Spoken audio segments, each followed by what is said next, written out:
Hola mi gente hermosa, bienvenidos a Vivencia, el espacio donde la voz se transforma en historias que valen la pena escuchar. Mi nombre es Mayelin Rodríguez y hoy me encuentro sumamente emocionada, feliz de estar compartiendo, señores, el primer episodio del podcast Vivencia.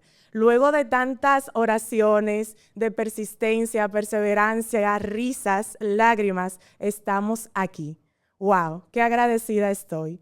Y en el día de hoy nos acompaña más que un amigo, un hermano de comunidad, un padre también valiente, que apertura su corazón para contar un testimonio que va a cambiar nuestra manera de ver la vida, que nos va a mostrar que para Dios no hay nada imposible. Este padre valiente que ha dicho sí a la primera entrevista de Vivencias se llama Raimundo Cuevas. Bienvenido, Raimundo, ¿cómo te sientes? Muy bien, Me alegra muy mucho. bien y agradeciéndote que me des la oportunidad de venir a hablar sobre aquella cosa que normalmente las personas no hablan Así y que es. muchos sí necesitan escuchar porque se concentran en hacer oraciones y no ven a veces los resultados que quisieran. Y entonces cuando ya esos resultados se empiezan a ver, es bueno que los que hacen la oración, los que están ahí puestos en fe, entiendan que hay una persona, hay un Dios que da respuesta a cada una de esas oraciones. Amén, Raimundo. De hecho, Vivencias está creado con este propósito de que las personas vengan a contar su historia de fe, de transformación. Esa historia que creó un antes y un después en su vida. ¿Por qué? Porque hay mucha gente que carece de ese amor de Cristo, de esa paz que solamente Él puede regalar. Y nosotros aquí conversando, esa persona que está detrás de la pantalla escuchando, puede recibir esa sanidad, esa transformación, un despertar en su vida. Y de hecho, te agradezco, como te dije al inicio, por aperturarte. De verdad que es de mucho valor para nosotros y para el público que nos está escuchando. Raimundo, me gustaría conocerte un poco. Cuéntanos de ti. ¿De dónde vienes? Bueno, del sur, de San Wow. Juan de la Maguana. Nosotros somos una familia, digamos, corta, desde el punto de vista matriarcal y patriarcal, porque mi padre con mi madre procrearon 3 hijos. El mayor murió a los pocos días de nacer porque nació con un soplo en el corazón. Luego nazco yo y luego nace mi hermano, es Rafael Cuevas. Mi papá se llamaba Raimundo Cuevas, murió en el 99. Mi hermano se llama Rafael Raimundo y mi nombre es Raimundo Rafael. Wow, una descendencia con el Así es, nombre. así es. Entonces nosotros venimos, mi madre y mi padre se conocieron aquí en Santo Domingo, en el Distrito Nacional, en la zona de Villa Consuelo. Luego mi padre se casa con mi madre y se quedan viviendo aquí en el kilómetro 10 de la Avenida Independencia, en el INVI. Luego a la edad de cuando tenía ya unos 4 o 5 años, nos mudamos a San Juan y luego por cuestiones de estudios tuvimos que retornar aquí a la A la capital capital. a estudiar. Entonces ya a partir de ahí, pues, ¿qué te digo? Entré a estudiar en un colegio, luego pasé a Loyola, de ahí entré a la Universidad Autónoma de Santo Domingo a estudiar ingeniería civil. Mi hermano paralelamente entró a la academia de las batallas, de las carreras Ok. del Ejército Nacional. Ahí él se graduó en el año 2001, salió siendo segundo teniente del ejército. Yo me gradué de ingeniero civil en la Universidad Autónoma. Y a partir de ahí, ¿qué te digo? Fue surgiendo la vida. Exacto. Yo fui muy inquieto en los estudios. En realidad yo no iba a estudiar ingeniería civil, ¿Qué ibas a estudiar, Raimundo? medicina. ¿Y qué pasó? De hecho, en un primer momento, cuando yo estaba en el bachillerato, yo pertenecía a la Cruz Roja Dominicana. Estaba en la dirección de juventud de la Cruz Roja Dominicana. Ahí estuve incluso a cargo del Departamento de Tránsito Peatonal. Nosotros ayudábamos a las personas a cruzar la calle y le enseñábamos sobre la ley de tránsito para que respetaban el cruce de cebra, para que supieran en el momento en que tenían que cruzar, para que no cruzaran fuera del área peatonal. Igualmente enseñábamos a los que andaban en los vehículos a respetar al peatón. Aquí hay muy poca educación en ese sentido y pues en ese momento yo te estoy hablando no de ahora, te estoy hablando del año 1996, 1997, hasta el 98 aproximadamente que estuve en la Cruz Roja Dominicana y luego hice un curso de primer auxilista básico, primer auxilista avanzado para saber dar RCP, resucitación cardiopulmonar, para aprender a trabajar con accidentes, a dar los primeros auxilios a personas que habían tenido accidentes. Y me mantuve en esa área. De hecho, pasé en la UAS, en uno de esos grupos estudiantiles que dan cursos. Uno de los cursos que tomé fue el de atención a personas con infarto al corazón.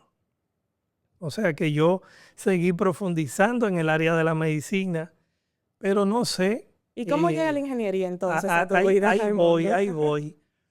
¿Qué pasa? Yo, dentro de los primeros trabajos que tuve acceso aquí en la capital fue a cuidar almacén en obras de construcción.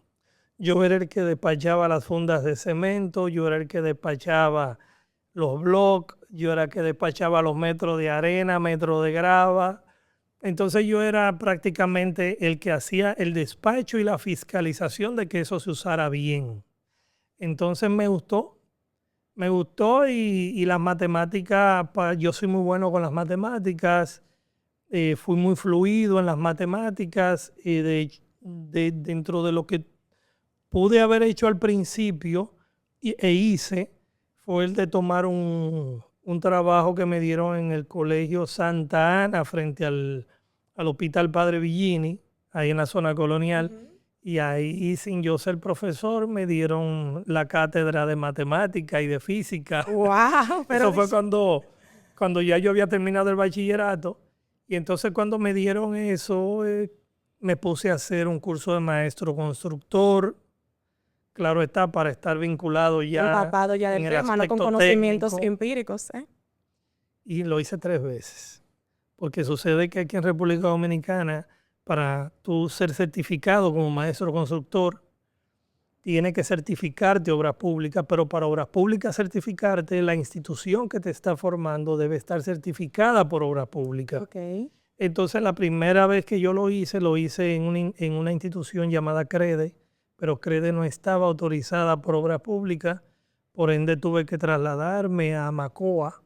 AMACOA es la asociación Asociación de Maestros Constructores de Obras Autorizadas. Pero cuando fui a evaluar mi obra pública, ellos no estaban actualizados con el pago y entonces no pudieron darme la certificación. Okay. Y luego entonces entré a otra institución que casi mucha gente conoce, ENAO, la Escuela Nacional de Arte y Oficio. Yo fui a la que ellos tienen aquí por el Ministerio de Salud Pública, en la Tiradentes, ahí arriba con San Cristóbal. Y ahí pues entonces recibiste la certificación. Ahí recibí la certificación. Raimundo, ¿y a qué edad te conviertes en padre? Yo cuando fui a convertirme en padre fue algo muy, ¿qué te digo? Muy bien pensado. Yo pretendía primero hacerme ingeniero civil, luego hacer la maestría, dicho sea de paso, eso fue lo que hice. Me hice primero ingeniero civil, luego hice la maestría, hice una maestría en ingeniería ambiental. Hice una especialización luego de 1 año en protección de cuencas hidrográficas y luego estuve en Colombia trabajando. Me fui a Colombia a trabajar como agregado técnico de la embajada. Ahí en Colombia duré unos 14 años, pero no esperé tanto para hacerme padre. Okay. Estoy diciendo esto porque estuve incluso en Colombia antes de procrear. Te preparaste a nivel Me intelectual e incluso preparé monetario. primero. Sí. Sí, siempre pensé en eso, siempre pensé en cómo, porque yo vengo con una historia de un padre que tuvo 5 matrimonios. Nosotros somos de padre 14 hermanos, de madre apenas somos 2. Entonces, vi la forma en cómo papi, mientras estuvo en vida, al tener tantos hijos, no pudo ocuparse, Darle el calor que cada darle el hijo calor de necesitaba. padre que Sí. necesitaba, darle el apoyo económico incluso. Mi mamá en eso fue muy forzada. Entonces eso como que me fue enseñando a mí a que tú no podías tener hijos si tú no estabas preparado económicamente desde un momento y por otro lado, tú no podías tener hijos a menos que tú no estuvieras preparado también a nivel académico y que tú pudieras garantizarle ser tú un ejemplo para tus hijos. Así es para no repetir el patrón. Tú querías Sí. salir de esa parte. Por lo menos en ese punto. Ujú. Porque por otro lado, papi fue una persona que moralmente, a nivel de sociedad, me refiero, fue un ente social admirable. Papi perteneció al movimiento 14 de junio, movimiento de Manolo Tavares Sí. Justo, que Manolo Tavares Justo encabezó. De hecho, en estos días estuvo celebrando la gesta. Y, ¿qué te digo? Papi perteneció al Frente Francisco de Rosario Sánchez, estuvo alzado en la montaña en la Sierra de Bauruco.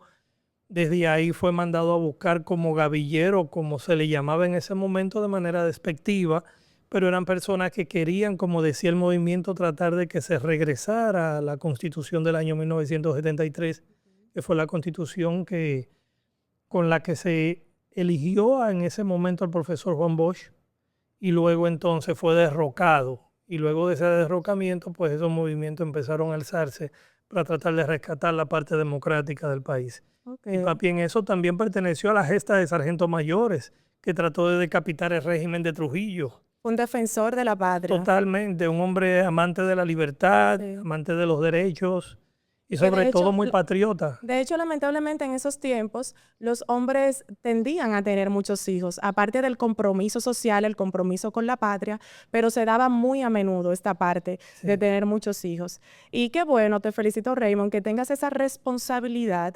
de decir, de posicionarte, no, yo quiero que la vida de mis futuras hijas, porque tienes 2 hijas, ¿verdad? 2. Sea diferente. Yo quiero ser un padre distinto, hacer las cosas bien en esa parte. Entonces, ¿cuándo nace tu primera hija, Raymond? Y Renata, ¿Cuál es su nombre? Gracias, Renata. Renata nace en el 2009, el 28 de abril de 2009. Renata cumplió ahora el 28 de abril pasado 16 años. Wow, yo una joven ya. Sí, y grande, va a ser así como tú, larga. Alta. Bueno, como la Semana Santa, me dice mucha gente. Le encantaba el voleibol, le encanta todavía. Lo que encontré extraño fue que la inscribí en ballet. Y entonces de ballet me dijo que la inscribiera en judo. Yo lo encontré muy raro ese cambio tan brusco. A lo mejor porque ella pensaba que yo la iba a mandar a Estados Unidos y quería estar preparada por si se metían de prueco con ella o algo. Le gusta el deporte a Renata. Total. Qué bien. El deporte como al judo, estuvo en ballet, en voleibol, todo lo que tiene que ver con actividad física, a ella le gusta mucho y al atletismo. Bien. ¿Y tu segunda hija entonces cuándo nace? ¿Y cuál es su nombre? Malia. Malia. Renata es Renata Natalí Cuevas Castro. Y Malia Gabriela Cuevas Castro. Malia nace en el 2014. Malia nace el mismo día que yo nací. ¡Wow! ¡Qué el bien! 21 de marzo. Ustedes saben que ha proliferado el parto por cesárea. Y a veces la madre incluso pueden elegir el día que van a dar a luz, si por permisión del médico. Entonces, la mamá estaba para dar a luz más o menos en el mes de marzo, principio, mediado, y pues entonces se planificó para que nazca el mismo día que yo. Que el día de tu cumpleaños. A partir de ahí, del nacimiento de Malia, del 21 de marzo del 2014, yo dejé de cumplir años. Sí, y ese era el cumpleaños de Malia, hay que prepararlo. El cumpleaños de ella.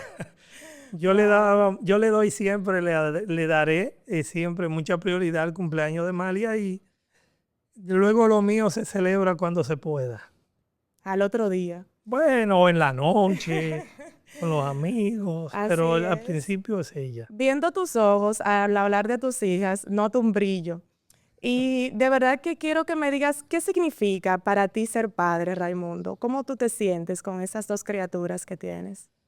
Bueno, tú sabes, yo soy cristiano y desde el punto de vista cristiano, ser padre es tú querer hacer un símil del mismo Dios. O sea, ser padre es tu ser ejemplo desde todo el punto de vista que te puedan ver como ser humano, como profesional. Ser padre es responsabilidad por todo lo alto. Ser padre es ser ejemplo moral de estudio, incluso ser ejemplo como hijo, porque tus hijos ven cómo tú te comportas Eres con ejemplo. sus abuelos. Sí. Y entonces, de hecho, ser padre es tú mostrarle a tus hijos cómo debe ser, si es una hembra, cómo debe comportarse su novio cuando lo tenga y cómo deben comportarse las demás personas con ella, el valor que deben darle. Entonces todo eso es parte de ser padre, aparte de ser proveedor, que yo no me veo así propiamente como un proveedor pura y simplemente, como muchas personas ven que un padre simplemente es para que dé lo que necesita económicamente la familia, sino también para que dé ese apoyo emocional, para que le muestre el camino de por dónde debe seguir cada Moralmente. hijo. En materia cristiana, mostrarle que deben ir a misa, en el caso mío, que deben ir a misa, o que deben ir a la iglesia, para no circunscribirlo en una denominación específica. Sí. Por lo menos que deben ir a la iglesia y darle gracias a alguien que les dio la vida, porque nosotros no estamos aquí por arte de magia. Hay alguien superior, hay un Dios que por amor nos creó y que por ese mismo amor pues nos envió a su único hijo para que nosotros sepamos por dónde debemos caminar para alcanzar su gloria. Así es, de hecho, dice la palabra de Dios que instruye al niño en su camino y nunca más se apartará Nunca de más se él. apartará de él. Entonces, eso es a lo que le falta a los padres en la sociedad actual, llevar a los hijos a los caminos de Dios, porque es que eso es como lo principal, el cambio, el switch, el cambio de mentalidad de, wow, yo sigo a Dios, hay una esperanza, puedo ser mejor persona, puedo cambiar en esto. Es como que Dios es el norte de la vida, pero muchas veces lo ignoramos o lo apartamos. Y se le hace más fácil, perdón Mayen, se le hace más fácil a uno como padre instruir a los hijos por el lado del bien, para decirlo de alguna manera, Sí, porque no te va a llegar tarde a la casa, va a tener respeto por sus padres, claro. no te va a hacer cosas raras y si la hace se va a arrepentir y va a saber que debe pedir perdón, por lo menos va a tener ese temor a Dios de que todas aquellas cosas que haga, pues él sabrá que no es porque papi o mami me vea, sino que hay un Dios que lo va a estar mirando cada una de sus Así acciones. es, así es. Raimundo, muchísimas gracias por compartirnos esta parte de ti. Y ahora, como decimos a nivel coloquial, vamos a entrar al plato fuerte. Este testimonio tiene que ver con la enfermedad de una de las hijas de Raimundo, en este caso Amalia, la niña menor. Y es un caso muy especial, porque a través de esta enfermedad, la familia de Raimundo recibió sanación, mucha fe, conversión. O sea, que todo tuvo un propósito de parte de Dios a través de la enfermedad de su hija. Y quiero que nos cuentes, Raimundo, ¿cómo fue que se fueron dando cuenta? O sea, que Amalia no estaba andando bien. ¿Cómo fue esa primera observación? ¿Qué le está pasando a Amalia que no está actuando como antes? Sí, mira, llegó un momento donde Malia empezó a salivar mucho, ya Malia con 8 años. No es normal que una niña de 8 años esté salivando de manera abundante. Luego hubo un segundo momento donde a mí me llaman del colegio y me dicen que la niña no está prestando atención a la clase. Como no estaba prestando atención a la clase, yo entendí que como Malia es muy social, Malia es una niña muy alegre, muy feliz. Malia se levanta por la mañana y te da un abrazo. Y luego cuando tú la sientas a comer, ella si no quiere la comida no te dice yo no quiero, sino que se te ríe. Y ya tú sabes que no la quiere. Y pues yo como padre preocupado siempre tiene que comerte la comida. Entonces, Malia empezó a cuando tomaba líquido, lo botaba por la nariz. Y eso de no prestar atención en clase no era que ella no prestaba atención. Cuando ella llegaba incluso a la casa, llegaban momentos donde ella me decía, papi, ayúdame a hacer la tarea, pero yo no veía la tarea completa. Yo decía, pero yo no conozco cuál es el pedimento de la tarea, qué es lo que te están pidiendo porque tú no la completaste. Y ella me decía, papi, es que me borran la pizarra antes de yo terminar de escribir, porque la profesora dice que yo soy muy lenta. Entonces, luego en la escuela de ballet, ya ella no podía pararse en un solo pie. Y ya no podía hacer, no recuerdo cómo se llama el paso, pero ella tenía que agarrarse de la barra para ella poder seguir bailando. Entonces la profesora me decía que ella estaba como perdiendo el equilibrio, que me fijara a ver si era que ella estaba practicando o no estaba practicando. O sea, en la escuela pensaban que era falta de atención, en el ballet pensaban que era que falta de práctica. En el caso mío no sabía qué hacer con relación a la salivación, ya que ella estaba volviendo a tirar el líquido por la nariz después que se lo ingería por la boca. Entonces se fueron dando una serie de elementos y lo que le puso la tapa al pomo fue una serie de dolores de cabeza que a ella le estaban dando. ¿Cómo fue ese momento de incertidumbre para ustedes como padre, la madre de Amalia, tú? ¿Qué pensaron? Sí.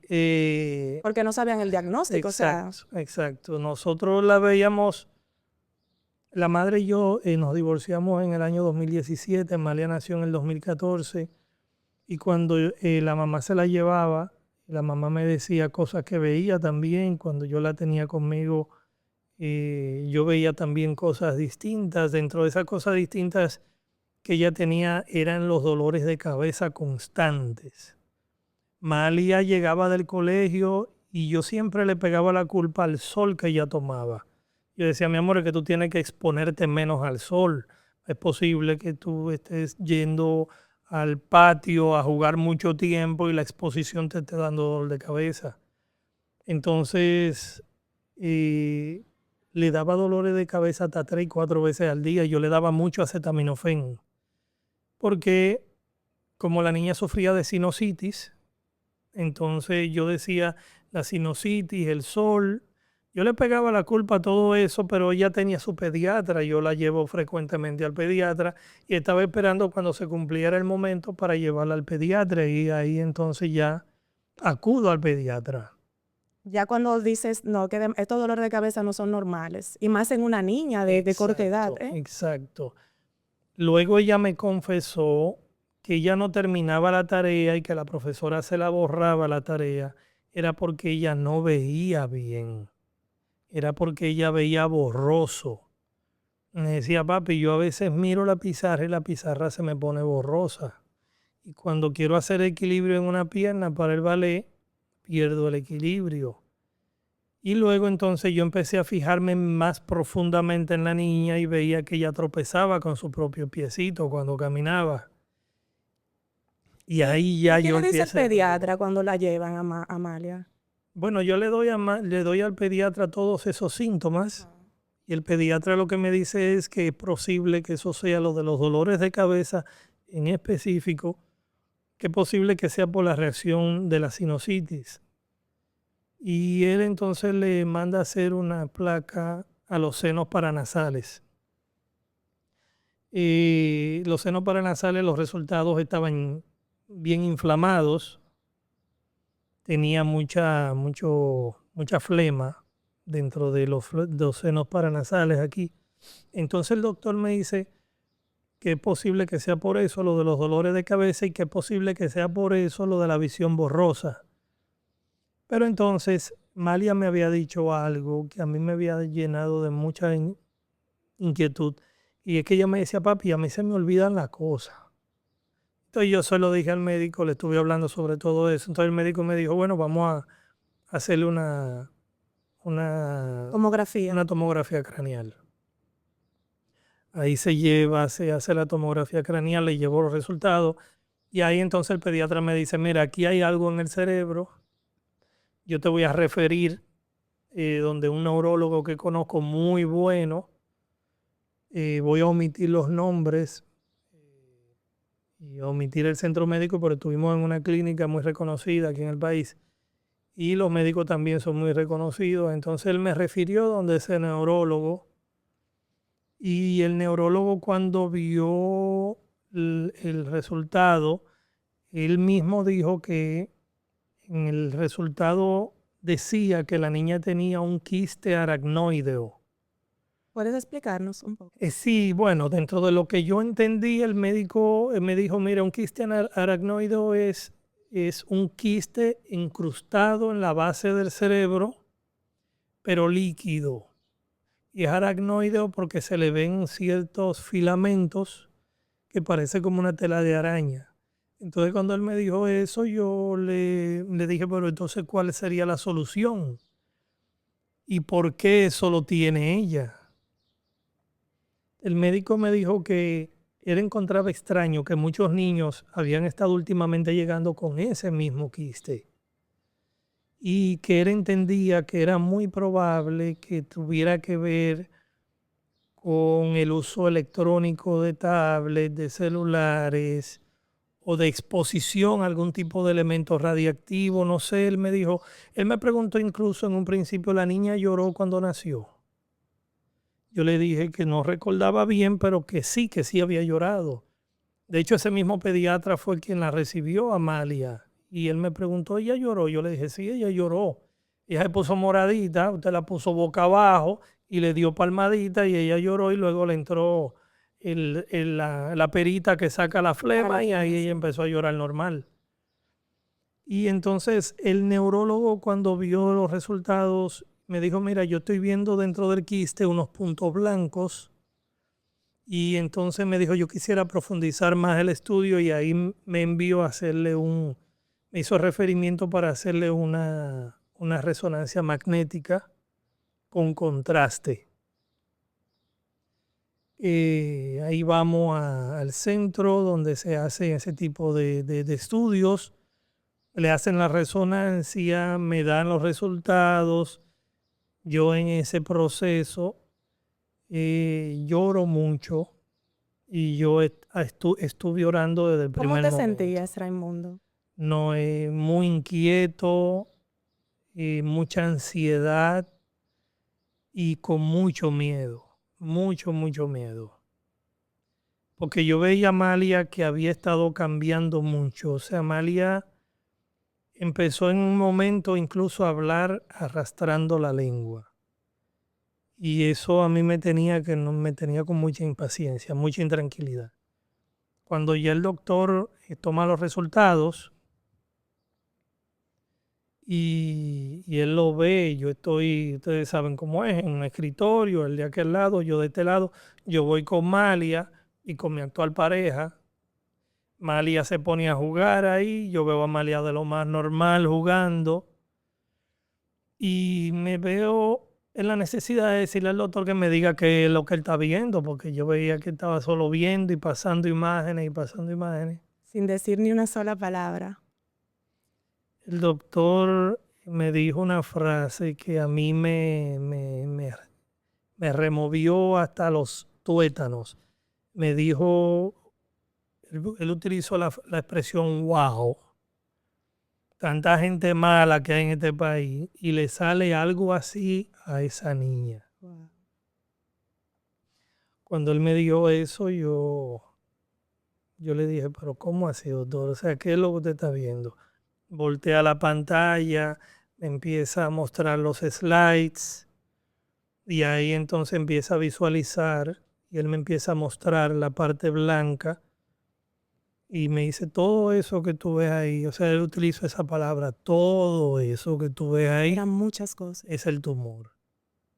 Entonces él me dijo, tu niña tiene un tumor en la base del cráneo que está abrazando todos los nervios que motorizan el cuerpo.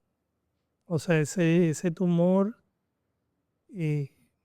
tiene apretado todos esos nervios y es peligroso. Entonces yo quise inmediatamente saber qué podíamos hacer. Él me dijo, bueno, mira, el tumor le está cerrando. Él me habló de una cisterna que tiene el cerebro, que por donde fluye el líquido cefálico. Y me dijo, ese hoyito que por donde fluye ese líquido se está cerrando. Cuando se termine de cerrar, a la niña le va a dar una hidrocefalia. Entonces, ese es un dolor que ella no lo va a soportar.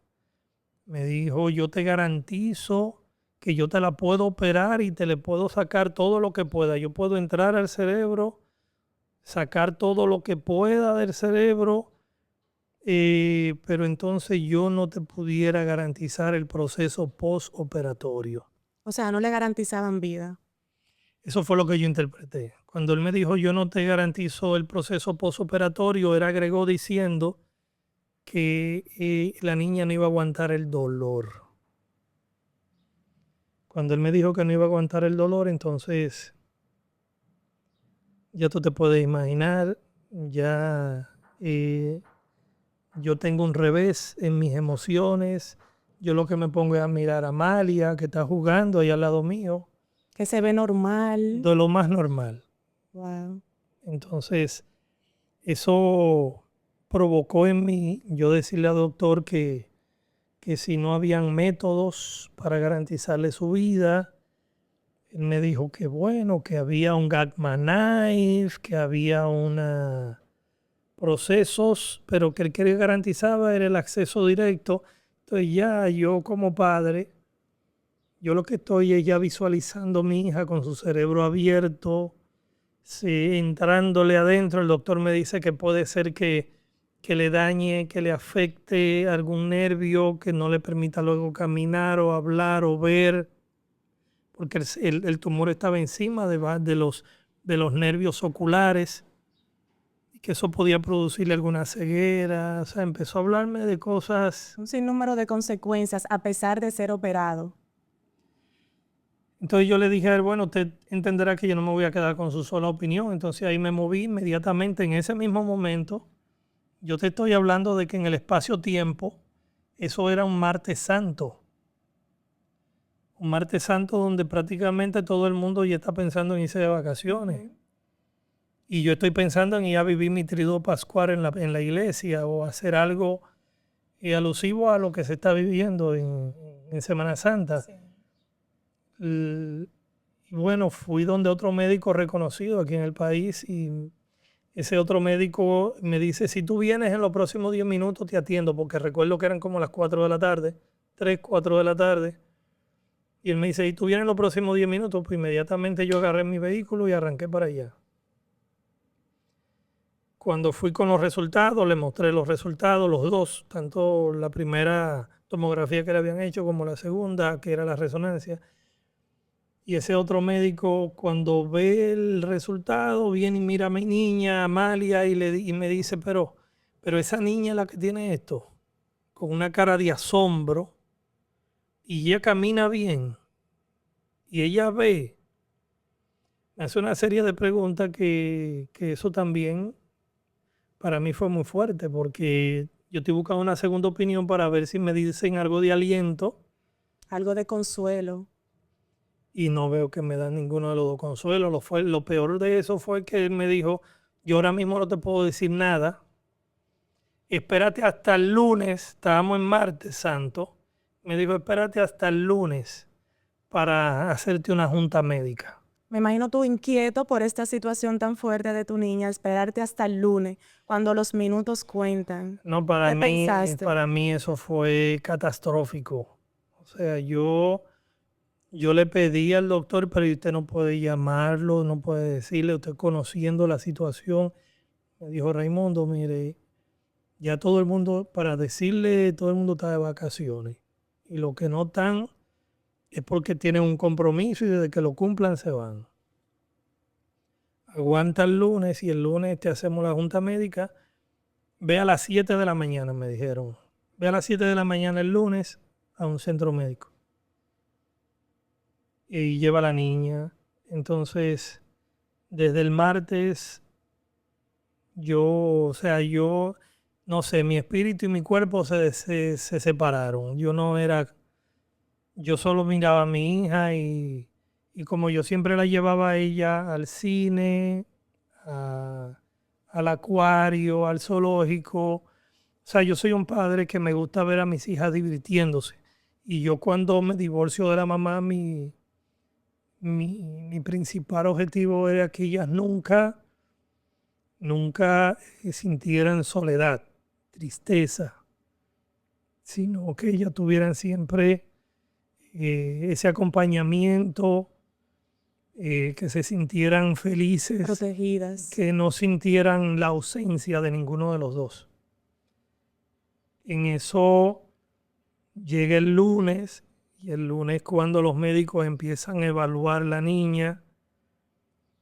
De hecho, llegamos a las 7 de la mañana y nos vinieron a evaluar a las 2 de la tarde. Yo no le había dado nada de comer a la niña por si había que hacerle algunos análisis. Fue muy tortuoso para mí porque yo no dormía. Desde el martes yo no dormía. Lo mío era sentarme al lado de la cama y esperar que la niña se durmiera. Si ella se despertaba de madrugada que quería ir a hacer pipí, yo me iba con ella. O sea, mi vida era observarla. Ese lunes, cuando los médicos terminan de verla, fuimos la mamá, su abuela materna, fui yo, fue mi mamá. ¿Cómo estaba tu Fuimos familia, Raimundo? no, totalmente devastados. Nadie quería hablarle del tema Malia. Yo le pedía que no le hablaran de eso. Pero Malia se imaginaba algo, porque Malia veía a todo el mundo triste. Y entonces yo trataba de decirle algunas cosas. Yo le decía, no, mi amor, mira, lo que pasa es que te vieron que tú tienes un pedacito de una masita dentro del cerebro y están mirando a ver cómo te la van a sacar. Eso es lo que pasa y estamos tristes por eso. Entonces ahí los médicos, cuando la evaluaron por completo, me dijeron lo mismo que me había dicho el anterior. Me dijeron que ellos lo más que pueden hacer es entrar al cerebro, tratar de rasparle todo lo que puedan del tumor y ver si no le afecta ningún nervio, pero que si entraban era muy difícil no afectar nervios porque el tumor estaba alrededor de los nervios y entonces ellos iban a hacer todo lo humanamente posible. Y entonces ahí me hace un comentario de que pudieran entrar, primero extraer una parte para mandar a hacer una biopsia, pero que esa biopsia había que enviarla a Estados Unidos y que eso duraba un mes para traerle resultados. Y yo en todo eso, el centro médico donde estábamos, para mal en peor, no había luz. Wow. Un centro médico sin energía eléctrica. No había luz. Nos la pasamos ahí con calor y ahí la madre me dice en reflexión, y aquí es que tú vas a dejar que operen a la niña en un lugar donde se va la luz, en un lugar donde no hay garantías. No sé de los médicos, pero por lo menos ya el centro médico no nos daba tranquilidad. Ahí es cuando nos indican una serie de estudios que había que hacerle previo a la niña. No es que yo desconfío de los médicos de la República Dominicana, sino que yo quería agotar todos los recursos habidos y por haber. Y quise buscar una tercera opinión, pero esa tercera opinión buscarla fuera del país. Y por suerte yo tengo un amigo, un hermano, que tuvo un hijo, tiene un hijo que tuvo cáncer en los huesos y él lo llevó aquí a un centro de atención oncológica y le dijeron que si no respondía a la quimioterapia, las 2 primeras o 3 primeras quimioterapias, pues no podían garantizar nada a partir de ahí. Y él propiamente se lo llevó fuera del país y fuera del país lo llevó a un hospital ella de niños, y ahí en ese hospital de niños lo atendieron y el niño Pudo estaba salir bien, sí. victorioso. Entonces yo conocí esa historia y no sé, Te anclaste con esa esperanza. Wow, si sí. este niño pudo salir de ese cáncer de hueso, me imagino que Malia también. Y fue esa noche anterior a llevar, esa noche del domingo de resurrección, que de hecho no pude ir ni siquiera a la vigilia pascual porque yo estaba con una pesadumbre muy fuerte. Tú estabas viviendo todavía la pasión. Sí, total. Entonces, yo le dije a la mamá, pues vamos a llevárnoslo fuera. Y ahí llamé entonces al amigo mío y él me explicó cuál había sido su trayecto para llevar a su hijo allá. Por suerte, Emalia tenía su visa vigente, yo tenía mi visa vigente y, y los pasaportes estaban vencidos. Nosotros en ese tiempo estaba un problema serio, o sea, estamos hablando del año 2023. Había un problema serio para sacar los pasaportes. Tú durabas hasta 3 meses Tardaba para sacar un muchísimo para la entrega. pasaporte. Eso fue luego de pandemia que sucedió Eso esa fue posterior a situación. la pandemia. Sí. Entonces, yo di muchas rodillas, yo oraba mucho y le pedía mucha oración a los amigos de comunidad, a los hermanos de la iglesia. No me importaba la denominación de la iglesia, si yo sabía que tú seguías al mismo Dios que yo te pedía que oraras por mi hija. Había mucha gente orando, mucha gente orando. En algún momento, Raimundo, ¿no preguntaste por qué a Dios? ¿Por qué a ella? No tan valió tu fe. ¿Qué te digo?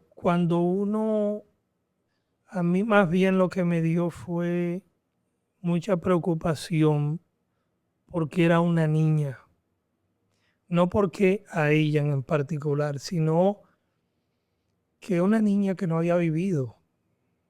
O sea, una niña que empezaba a vivir y de repente frenársele la vida con esto.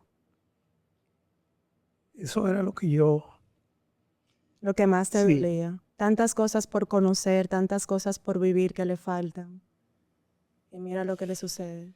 fue muy fuerte porque en ese tiempo, cuando nosotros nos dimos cuenta de todo eso, lo del pasaporte lo pudimos sobrepasar porque encontramos amigos que nos ayudaron. Fuimos directamente donde en ese momento había una directora, nos consiguieron el pasaporte de inmediato cuando se dieron cuenta el por qué era la emergencia. Me fui fuera del país. Estuvimos en la casa de una amiga que Dios tiene que bendecirla mucho porque yo no conocía a nadie allá. Nosotros nos fuimos directo al estado de Massachusetts. Se fueron los 4. Nos La madre de fuimos, Malia, Renata. exacto, estuvimos allá los 4. Y la mamá de Malia con su nueva pareja, ella estuvo todo el tiempo y permanentemente en contacto con nosotros hasta que llegó un momento en que tuvimos que estar todos juntos con Malia en el hospital, porque cuando llegamos allá a Massachusetts, yo no quise llevar a Malia directamente al hospital. No sé, por un asunto de manejo, porque no quería que vieran que, wow, este vino a Estados Unidos, fue a traer a la niña al hospital. Esa es otra historia que luego entonces la contaremos.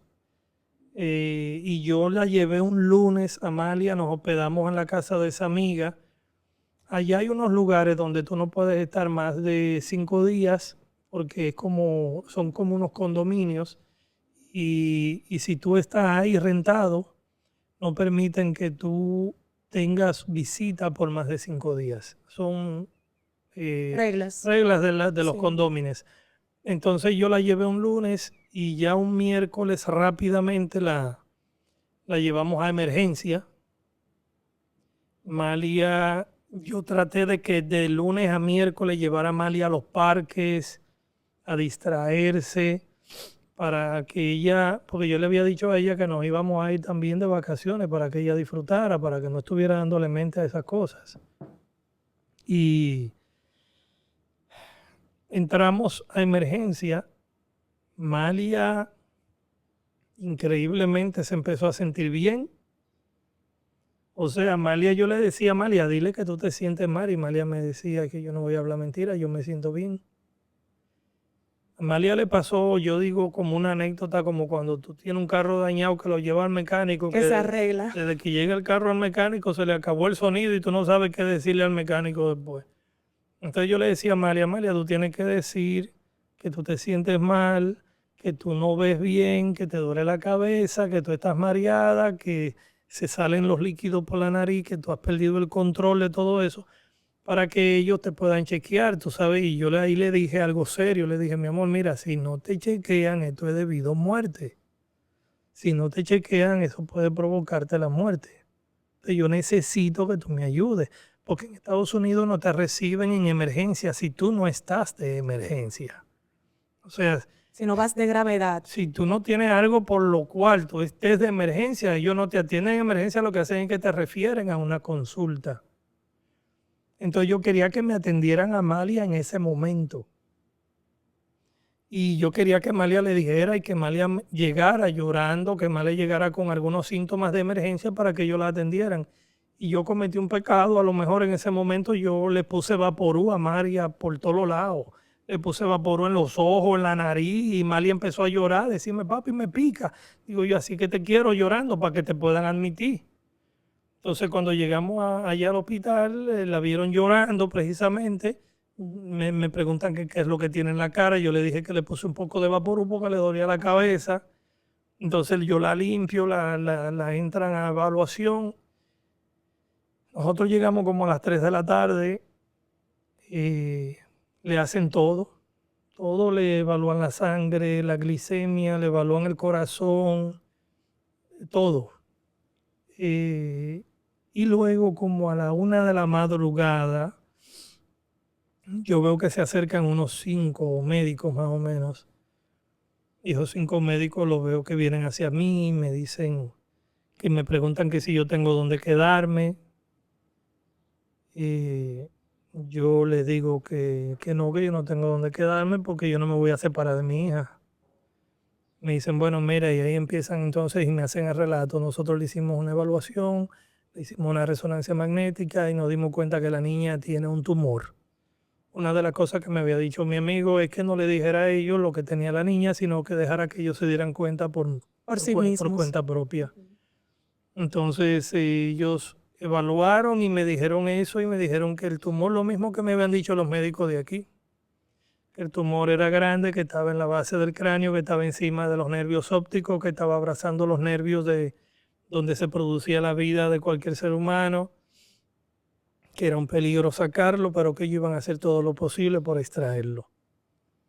Pero que me estuviera tranquilo porque debió estar en manos profesionales, que tenían las tecnologías, y toda la perorata que los médicos a veces dicen para que te tranquilices, pero como tú te vas a tranquilizar cuando ya te dieron Con ese ese diagnóstico. tipo de noticias. Yo le dije a ellos que yo no me iba para ningún lado, que si la niña iba a estar en un lugar, yo iba a estar ahí, aunque sea debajo de la cama, aunque no hubiera lugar donde yo estar. Y me quedé con ella. Todo ese tiempo en el hospital. Todo ese tiempo en el hospital, la primera cirugía la hicieron como a los 5 días más o menos, porque nosotros tuvimos que empezar a hacer una trámite de seguro. Y aprovecho y para eternamente darle las gracias al esposo de la mamá que metió a Amalia en su seguro y el seguro ahí empezó a descontar. a descontar exactamente, a incurrir en los gastos, porque no era fácil. Y más en Estados Unidos. No era fácil, no era fácil. Eso, yo digo que todo eso fue parte de la obra del Señor, donde Dios empezó a actuar. Dios empezó a actuar desde un principio, desde los pasaportes, desde iluminarme a mí para yo llamar a ese amigo mío y que él me diera esa idea de llevarla a Estados Unidos. Y Luego de la primera operación, ¿le extirparon en totalidad el tumor a Amalia? esa fue una experiencia muy fuerte, porque a mí me metieron en una sala de espera donde habían unos 20 y pico de padres más esperando a que sus hijos salieran. Y la operación empezó a las 7 de la mañana y todavía eran la 1 de la madrugada y Amalia no la habían sacado de quirófano.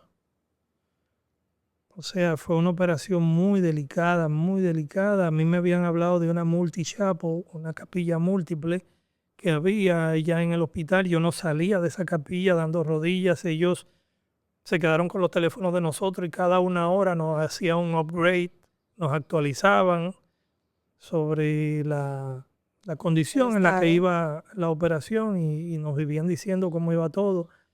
Pero no bastaba con eso, la angustia y la incertidumbre. Yo soy una persona de mucha fe y yo sé que Dios obra para bien para todo el que cree en él, así lo dice la palabra. Yo puse a Amalia en manos de Dios. Yo le reventaba los teléfonos a todo el mundo mandándole la situación de Amalia y que oraran y que pusieran a Amalia en oración. Recibía mucho feedback positivo, estamos en oración con ella. Sí, recuerdo. La iglesia está en oración, me llamaban muchos amigos, me escribían. Eso a mí me daba mucha paz porque yo sentía que mucha gente estaba orando por Amalia y uno conoce de la palabra que cuando 2 o 3 se reúnen en mi nombre, dice el Señor que ahí estará presente. Y yo confiaba mucho en esa presencia de Dios, en que Él estaba ahí en ese quirófano, que no eran los médicos quienes estaban operando a la niña, sino que era el mismo Dios quien estaba ahí. A la niña a la 1:30 de la madrugada, toda esa angustia, porque cuando venían muchos médicos a darle noticias a los padres que estaban ahí, a veces esos padres no recibían las mejores noticias. Entonces, yo no quería ser uno de esos que recibiera una mala noticia y la doctora a la 1:30 de la madrugada se acercó, venía en el pasillo. Ese pasillo fue el más largo porque yo veía que no llegaba nunca y yo la veía que venía caminando hacia mí. Yo decía, Dios mío, ¿qué me vendrá a decir? Y la doctora me dijo, mira, fue un éxito la operación. Gloria a Dios. A la niña le extirpamos el 95% del tumor. Yo le di un abrazo como si yo la conociera de toda la vida. Le di las gracias. Le dije que le debía mi vida y la vida de mía porque yo no sabía qué iba a pasar conmigo si algo malo le pasaba a Amalia. Y ella me dijo que tenga tranquilidad, que tenga paciencia. Ahí la llevaron a la sala de recuperación y luego la entraron a la habitación. Ahí seguimos orando mucho porque la doctora decía que le quedaba un 5% del tumor adentro. Y ahí es donde se produce la segunda operación. La segunda operación, ahí ya la abren aquí detrás de la oreja derecha. La abren unos 10, 15 centímetros aproximadamente, una abertura bien grande. Porque el tumor no se quedó encima de la base del cráneo, sino que lo que hizo fue que se regó. Y pues ahí ya la abrieron para rasparle lo que se había ido del tumor por el lado izquierdo. Luego la abrieron de nuevo para rasparle lo que se había ido del tumor por el otro lado. Y luego la tercera operación, porque esas fueron las 2 primeras. En la segunda operación me parece que le sacaron un 1% más o un 2%. Luego le quedaba la tercera operación, se la hicieron a través de la nariz. A ella le rompieron este hueso de aquí, el hueso, parte del cráneo que retiene el líquido cefálico. Es muy delicada esa operación porque ese hueso no se cierra o esa operación difícilmente se cierre. Entonces Amalia, cuando la operan para rasparle lo que se había ido en la parte frontal del tumor, esa operación es la que menos duró 9 horas. Mucho tiempo para una niña en un quirófano y mucho dolor, me imagino. ¿Qué te decía Amalia en esos momentos? Y luego de pasar la anestesia, ¿qué sentía? Amalia le ponía mucha morfina. Una de mis preocupaciones era, wow, pero si el tumor no le hace daño, le va a hacer daño toda esa morfina en sus órganos, unos órganos que no se han desarrollado. Una niña, porque el hígado, los riñones, el estómago, todo eso se le iba a ver afectado por todos esos medicamentos. Y cuando Amalia se recuperaba de cada operación, que yo le doy tanta gracias a Dios, y yo digo que las oraciones son tan fuertes, porque Amalia La doctora, a los 2 días, Malia, es más, el mismo día, horas después, Malia ya me estaba diciendo, papi, Wow. tengo sed, dame agua. La doctora me decía, toma este hielo, pónselo en la boca, no puede beber agua todavía. Y luego al otro día ya Malia me decía que tenía hambre y quería comer algo. Entonces Malia, el proceso de recuperación de Malia era increíblemente rápido. Y cuando a Malia le hacen esa operación por la nariz, Malia la regresan a la sala de recuperación y me dicen que Malia tiene que durar 20 días acostada de manera horizontal sin moverse. Y una niña acostada horizontalmente, ustedes saben que cuando uno dura mucho tiempo acostado en una sola postura, empiezan a salirte llagas. Sí, el cuerpo se tiende a pelarse, se entumece. Para que eso no sucediera, nosotros, la mamá, tanto la mamá como yo, la limpiábamos siempre. Le pasábamos paño, le levantábamos la piernita, los bracitos.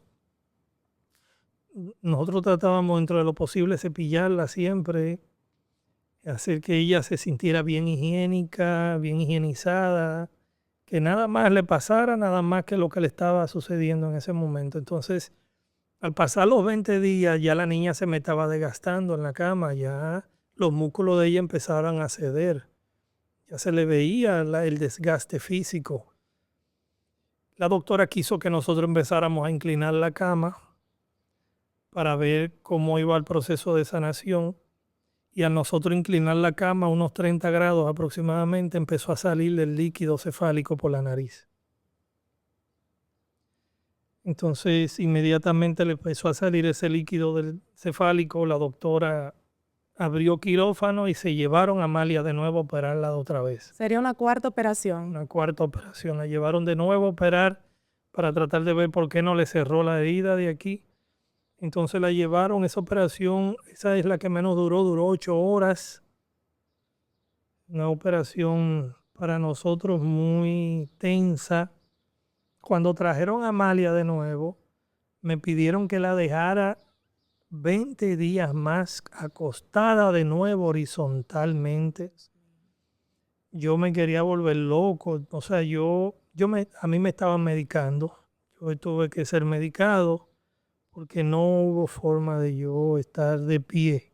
En ese momento hubo una queja de la niña, papi, yo no aguanto más, no te comentó nada. Sí, a ese punto voy porque esta segunda vez cuando a Amalia la cuestan 20 días más que yo veo que ya la niña se me está consumiendo en la cama, la doctora me dice, ya vamos ahora en vez de colocarla de manera vertical para ver si empiezan a moverse los grados de la cama y ver si ya le sanó, la doctora decide que ahí mismo acostada la iban a voltear hacia el lado izquierdo de la cama y le iban a colocar una servilleta para ver si le salía líquido.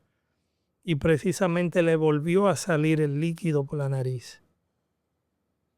Y ahí es cuando se la llevan por quinta vez prácticamente a hacerle otra operación, que fue esa otra operación por la nariz fue muy fuerte porque cuando me regresan a Amalia, Amalia se encuentra hablando conmigo de manera normal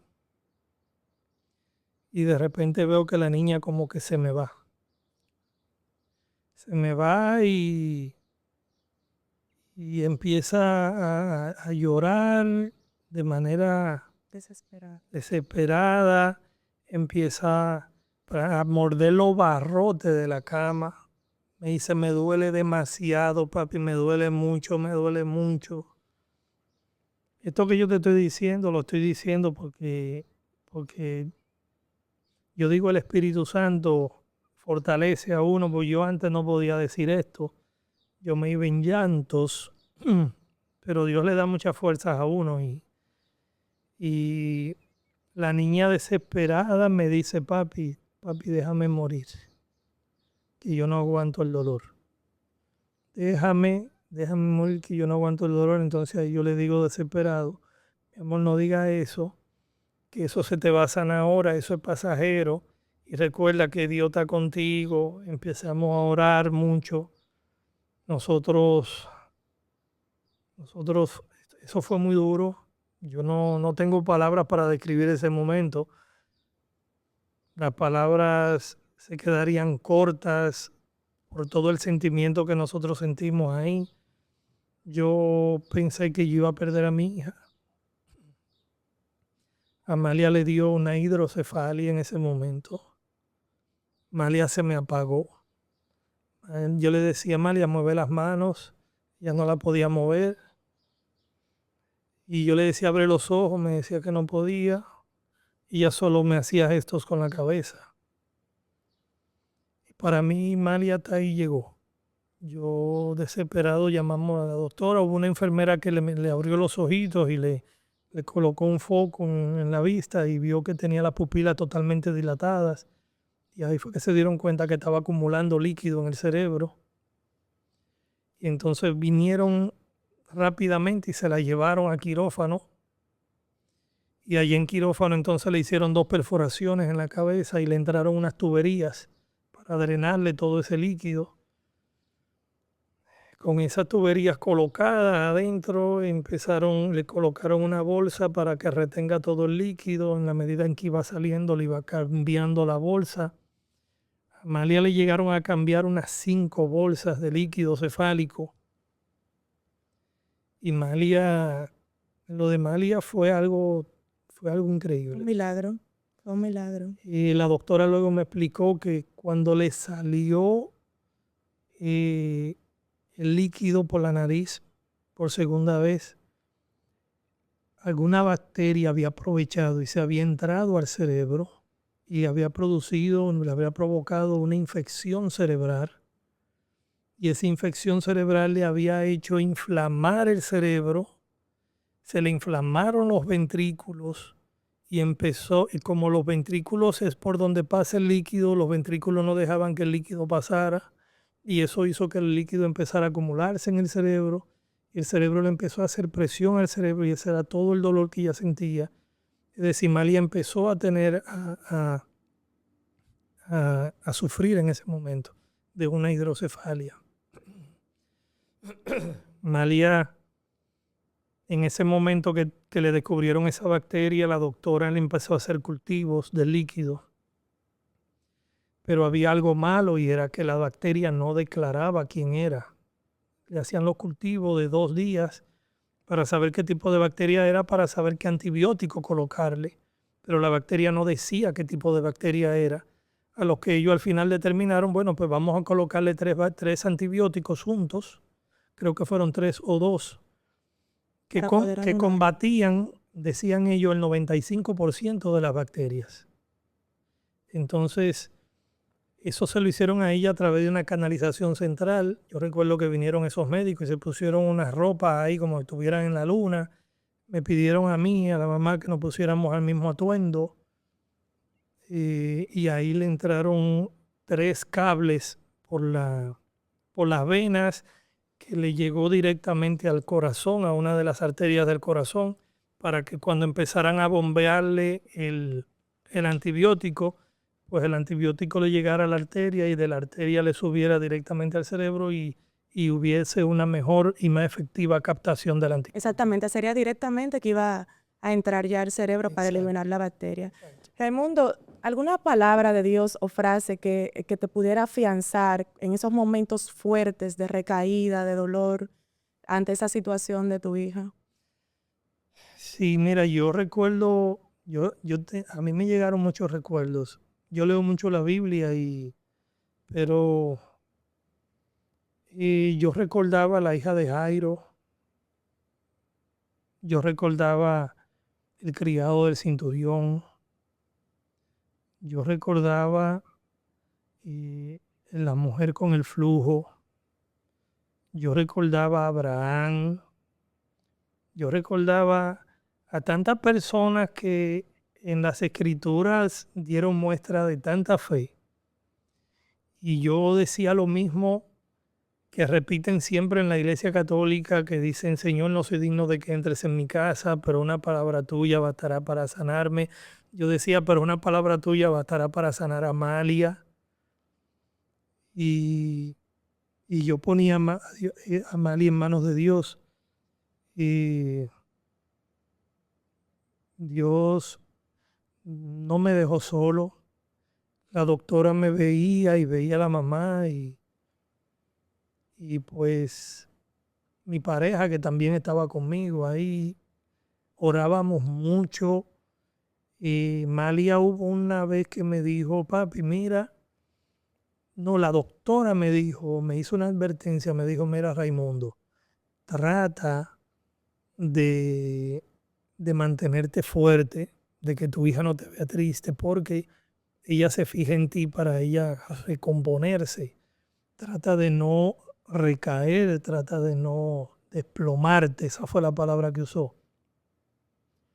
Y yo usaba eso. Yo le decía a Dios que me diera fuerzas, que me diera fe, que me aumentara la fe, que me fortaleciera la fe, para yo en esa misma medida, en ese mismo sentido, fortalecer a Malia. Malia también es de mucha fe. Malia me decía, papi, yo oro todos los días. Te voy a decir una cosa, me dijo ella.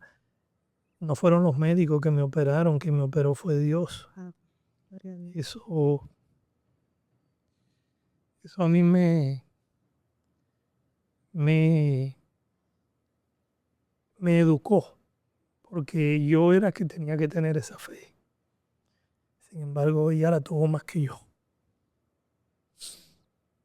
Eso ayudó mucho. Ayudó mucho porque yo le decía, come, que si tú no comes, no vamos a poder salir de aquí. Yo la motivaba a que íbamos a ir a Disney, que yo le iba a llevar a Disney, que recordara que a sus compañeros del colegio la estaban esperando, que se fortaleciera y que se mantuviera con mucha fuerza. Ella me decía que sí, que ella se iba a sanar. Y era más fuerte que yo. Vemos ahí cómo Dios utiliza una situación tan fuerte para poder evangelizar, para poder acrecentar la fe y nuestra conversión. O sea, Él se vale de todos los medios. Y mira qué persona elige para dar testimonio, o sea, la bebé, y a través de ella dar el fortalecimiento. Me llega a la cabeza el momento en cuando él estaba en la crucifixión, que llegan estas mujeres a llorarle, y en vez de llorar con ellas, él las consuela. Pero él es que está pasando la pasión. Sí es. O sea, él las consuela y así mismo veo a Amalia en ese sentido. A pesar de todo lo que está pasando, te dice, papi, no te preocupes, yo oro. Yo estoy con Dios, fue el que me operó. Y estoy segurísima que es así, de que Dios obró en ese quirófano, de que Él hizo su obra allí.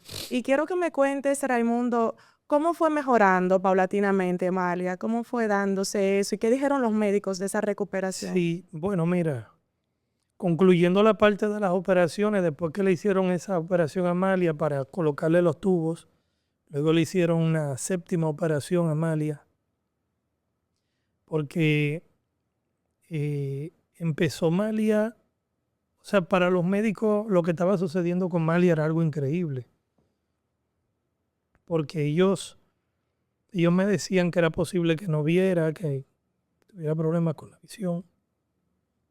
Y a ella le hacían muchas evaluaciones de su motoricidad, ver si movía las manos, las piernas, porque para ello la niña era probable que quedara en un estado de parálisis parcial en el cuerpo de sus extremidades. Y Malia respondía de manera positiva a todo. Luego llega el momento donde Malia la doctora me dice, mira, Raimundo, no es bueno que ella esté aquí más tiempo. Ya Malia, nosotros teníamos con Malia en el hospital 3 meses y medio. Y una pregunta, Raimundo, disculpa que te interrumpa. ¿Tenías visa de turista en ese momento, me imagino? O sea, que la visa de turista es 6 meses que dura. Bueno, dicen que son 6 meses, siempre y cuando tú tengas alguna justificación. Ok. Yo estaba muy preocupado por eso, pero esa es una tercera parte de este testimonio. Ya luego hablaremos de esa parte, porque yo tenía muchísimas preocupaciones. Yo tenía la preocupación económica, porque para nadie es un secreto que en Estados Unidos la salud es bien cara. Yo tenía la preocupación de la salud de la niña, tenía la preocupación del visado, tenía la preocupación del hospedaje, tenía la preocupación de cómo nosotros nos íbamos a sostener durante todo ese tiempo.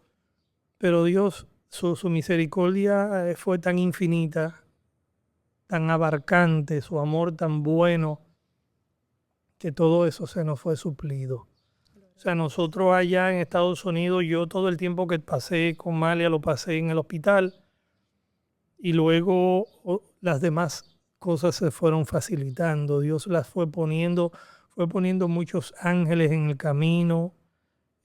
Fueron dándose situaciones que yo solamente miraba al cielo como diciéndole gracias a Dios. Yo sé que tú estás ahí, yo sé que fuiste tú, porque yo a veces no hacía nada y las cosas aparecían. Entonces Malia le sacaron esa tubería, le hicieron esa séptima operación luego para introducirle un drenaje por dentro. A mí me dolió mucho porque la doctora que la había estado operando siempre tuvo que hacer un viaje y quien la operó en ese momento era otro médico que trabajaba con la doctora y yo tenía mucha angustia. Yo quería que fuera esa doctora que la operara. Entonces ese otro médico que la operó le sacó la tubería, le hizo una incisión donde le colocó el drenaje por dentro del cráneo y luego entonces le bajó un tubo por debajo de la piel y se lo llevó hasta el estómago por debajo de la piel. Entonces ya cuando el líquido subía de nivel entraba a ese drenaje, bajaba por la tubería y terminaba en el estómago. En el estómago le hicieron otra cirugía para poderle colocar por dentro ese tubo. O sea, ella se fue a la casa con ese tipo de drenaje. Y ella fue a la casa con ese drenaje por dentro. Era un drenaje muy complejo y yo me había apenado mucho. Me había apenado mucho porque me habían dicho que la doctora me dijo que ese drenaje podía ser que ya lo use de por vida. Y eso fue otra de las cosas que me afligió mucho porque la niña con eso por dentro pues ya no iba a poder desarrollar una vida normal como los demás niños. Y la doctora me decía que cada vez que ella se hiciera una resonancia magnética había que chequearlo porque eso lo van como graduando. Okay. Eso tiene una graduación, un proceso de graduación. Malia empezó creo que en el número 7, que es donde deja drenar todo. Luego se lo fueron reduciendo, reduciendo, sí, poco a poco, porque ya el líquido que iba acumulando era menos, y se lo fueron reduciendo cada vez más. Y llegó un momento en que ya cuando Malia, bueno, ahí está la parte de cuando ya Malia se estaba recuperando poco a poco y entonces ahí entra la parte de la radiación que empezaron a darle, porque la doctora terminó sacándole un 99% del tumor. Se quedó con un 1%. Se quedó con un 1% adentro y la doctora me explicó que era que estaba debajo de 3 vasos sanguíneos. Y ella me decía, no podemos sacarlo porque si tocamos un vaso sanguíneo de eso, puede ser que las cosas no las contemos. Y ahí es cuando ella entonces trasladan a la niña a otro hospital especializado en hacer en hacer radiaciones con protones.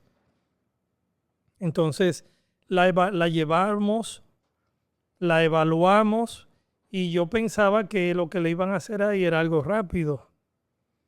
Pues a Amalia le recomendaron hacerle 38 radiaciones con protones en ese pedacito de tumor que le habían dejado.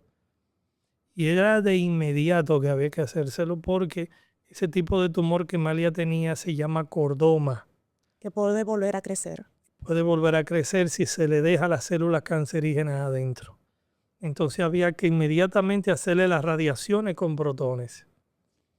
Pues se le programaron esas 38 radiaciones con protones diarias, de lunes a viernes, durante media hora. Acostaban la niña. Fue un poco traumático porque a Amalia dijeron que tenían que inyectarla, dormirla por completo, porque ella no podía moverse ni 1 milímetro. No podía moverse ni un milímetro porque el rayo que iba a estar dando en el punto donde estaba el pedacito de tumor no podía desviarse. Entonces Malia nos pidió que no dejáramos que la apoyaran más. Ya la niña estaba, para decirlo de alguna forma, hastiada de tanta puya. Entonces ahí es cuando dan la opción de colocarle una máscara de polímero, una máscara que se le hizo en su propio rostro. Esa máscara lo que hacían era que la abotonaban en la camilla y no permitían que Malia se moviera para nada. Entonces con esa máscara colocada, a Malia le daban durante 30 minutos radiación con protones, lunes, martes, miércoles, jueves, viernes, durante 38 radiaciones. Ahí duramos nosotros casi un mes y medio, un mes y pico, en lo que Malia culminaba, ¿no? Duramos, sí, casi 2 meses. Nos dijeron que Malia iba a perder el olfato, iba a cambiarle el sabor a muchos alimentos. ¿Y la visión cómo se iba? La visión iba a ver borrosa. Y Malia, incluso yo le daba un libro y Malia me decía, las letras se me convierten en una línea negra. Después que Malia terminó de hacerse sus radiaciones, Malia tocamos la campana, esa campana que tocan siempre en los centros oncológicos. Malia la tocó, su campana, muy feliz. Oramos, le dimos gracias a Dios. Hice que Malia hiciera un video dándole gracias a todos los que oraron por ella. Malia quiso hacer el video de por sí. Y luego que Malia ya había concluido ese proceso, Malia entonces le dieron de alta. Y la llevaron directamente. La doctora nos pidió que la dejáramos allí en Estados Unidos porque ella quería chequearla cada 3 meses. Darle seguimiento porque fue un proceso muy fuerte. Sí, para darle seguimiento, hacerle resonancias para ver cómo estaba la curación de todo, cómo estaba sanando. Y ahí seguía la obra de Dios actuando, porque cuando Malia se fue a su casa, que tuvimos que dejarla donde vivía la mamá allá, en el estado de Filadelfia, ahí y a los 3 meses, que era cuando le tocaba el primer chequeo, la doctora nos dio una noticia tan, ¿cómo diría yo? Esperanzadora. Sí, esa noticia para nosotros fue como tan alentadora, como tan grande. Nos dijo, miren, ya Malia, le vamos a cerrar el drenaje. Se lo vamos a cerrar para ver si ya soporta tenerlo cerrado. La vamos a internar. Si soporta tenerlo cerrado, entonces le vamos a tener que hacer, ya sería la 9ª operación para sacarle ese drenaje porque ya no lo va a necesitar más. Pues precisamente le cerraron el drenaje, ya los ventrículos se habían desinflamado, ya el líquido le estaba circulando normal en el cerebro y le sacaron el drenaje. Malia le extrajeron el drenaje con la tubería que tenía por dentro. Y a partir de ahí, pues ya Malia no dependía de drenaje, ya Malia estaba de manera autónoma, su cuerpo, su cerebro funcionando. Todo había salido como Dios quiso que saliera. ¿Y qué te digo? Aquí lo que queda es una Malia llena de felicidad. Malia corre, salta, brinca, Malia vuelve y juega, Malia se fue de aquí en 4º de primaria y Malia pasó en ese primer año a 5º de primaria con honores. Wow. Porque la inscribieron allá en el colegio de nuevo. Allá pasó con honores. Ahora en este año acaba de pasar a 6º con honores también. O sea, que sigue residiendo en Estados Unidos. Sí, sí, porque la doctora quiso que el primer año se chequeara cada 3 meses. Que es el segundo año, se chequeara cada 6 meses. Y ya a partir del año 2026, una vez al año. no sé por qué tiempo, pero quieren siempre mantenerse dándole seguimiento para ver cómo está su sanación internamente. Raimundo, ¿qué cambió en ti como hombre de fe? O sea, porque eso fue un paso de conversión. Sí, por completo. Por completo yo los trabajos me tenían un poco alejado de la iglesia, pero ya la iglesia para mí siempre ha sido mi segunda casa. Ahora se ha convertido en mi primera casa porque yo considero la iglesia como el lugar donde tú compartes en comunidad tu fe, la acrecientas y ayudas además a que otros hermanos que recibieron esa gratificación de Dios también la reciban ellos. Entonces, eso acrecentó mi fe. De hecho, yo entré ahora a un retiro de Emaús en el año pasado. Qué bien. Yo cumplo un año ahora perteneciendo a la Hermandad de Emaús. Fui servidor recientemente de uno de los retiros de Emaús. Visito iglesias que tú no te imaginas porque me viven invitando a dar este testimonio.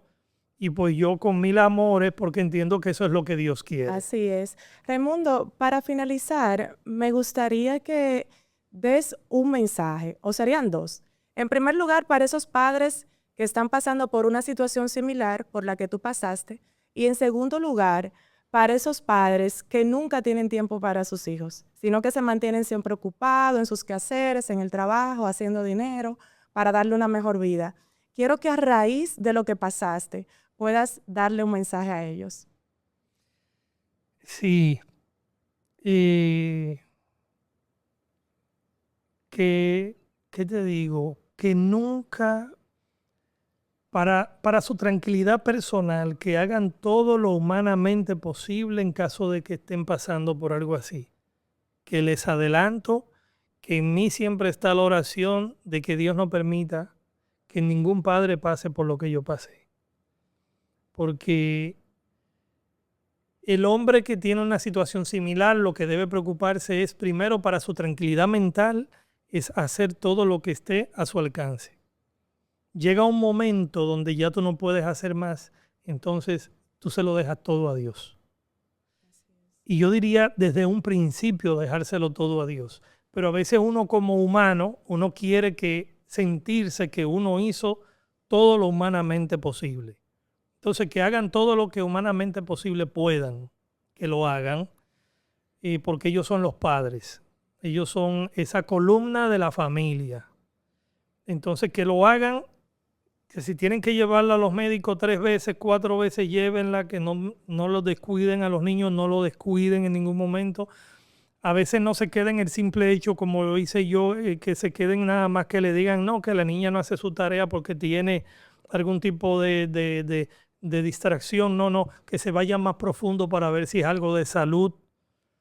A los mismos profesores que son padres también, ver más allá de la parte educativa, que se vayan a la parte de la salud y la parte espiritual también. Y por otro lado, por la fe, que nunca abandonen la oración. Y que si hay un elemento que se utiliza para saber si Dios te está diciendo algo, es la Biblia. Que siempre lean la Biblia. Porque nosotros oramos mucho y solamente a veces es un monólogo de nosotros hacia Dios. Pero después que tú oras, tú tienes que buscar la lectura. Exactamente. La lectura es como tú estar escuchando a Dios. Que oren mucho y que no se sientan ni se queden solo en esos momentos de dificultad, sino que busquen a su comunidad, que busquen a sus amigos, que busquen a su iglesia, que oren juntos y que le pidan a todo aquel que tiene fe que ore por cualquier situación, porque es clara la palabra de que si llamas a la puerta se les abrirá, si me buscan me encontrarán. Entonces hay que buscar, hay que llamar. Si en un momento ves que no te dan respuesta, es porque no es el momento que tú quieres, sino que es el momento que Dios quiere. Dios sabe cuándo hace las cosas, cuándo las permite y por qué las permite. Así es. Muchísimas gracias, Raimundo, por tu valentía, por tu fe, por decir que sí a este espacio para regalarnos este hermoso testimonio de parte de Dios. Y tú que nos estás viendo a través de la pantalla, que nos escucha, te quiero decir que para Dios no hay nada imposible, que Dios siempre tiene el control de toda situación, aunque parezca salirse de nuestras manos, aunque ya no podamos más, aunque estemos agotados. El Señor sabe el por qué estás pasando por ello. Y Raimundo y la enfermedad de su hija es un ejemplo vivo de esto. Mira cómo ha acrecentado su fe, cómo su familia ha cambiado, cómo Amalia mejoró su salud. Así que te invito también a que si tienes una historia que haya creado un antes y un después en tu vida, una historia de transformación, una historia de fe, que vengas acá al espacio de vivencias a contar tu historia. No sabes cuántas personas pueden recibir sanidad y esperanza a través de eso que tienes que decir. Te invito a seguirnos en nuestras redes sociales, en Instagram, TikTok y a suscribirte en YouTube como Vivencias by MR. Y si tienes esa historia que quieres contar, envíanos un correo a vivenciaspodcastrd@outlook.com. Nos escuchamos en la próxima. Muchísimas gracias. Malia en la actualidad goza de buena salud. El 1% del tumor que le queda, según los médicos, podía volver a crecer. En su caso, disminuye cada vez más. Dentro de los efectos negativos de su diagnóstico, Malia iba a quedar con su visión afectada. Incluso hasta llegaron a pedir la montura de sus lentes, pero no fue necesario usarla, pues goza de buena salud visual. Sus habilidades cognitivas y motoras se encuentran totalmente bien. Se mantiene asistiendo a sus citas periódicas, teniendo una mejoría inexplicable. Todo para la gloria de Dios.